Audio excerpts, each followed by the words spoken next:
to všetko začalo. 97. rok, zadná lavica, základná škola Komenského na Mestovo.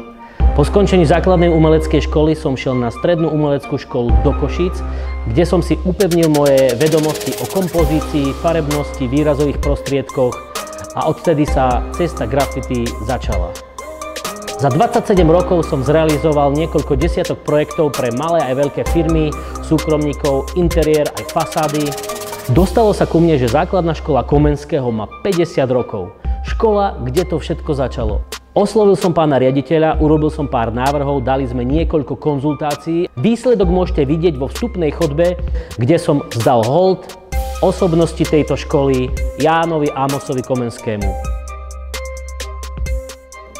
V návrhu som ponechal oranžovo-červený sokel a doplnil to atramentovými modrými škvrnami. Vo výsledku s bielým pozadím je to slovenská trikolora.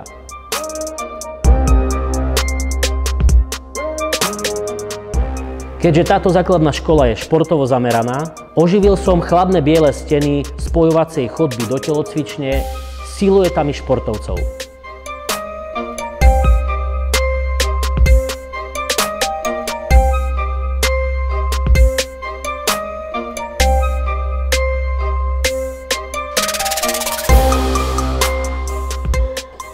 Nezabúdaj na to, odkiaľ si a kde si.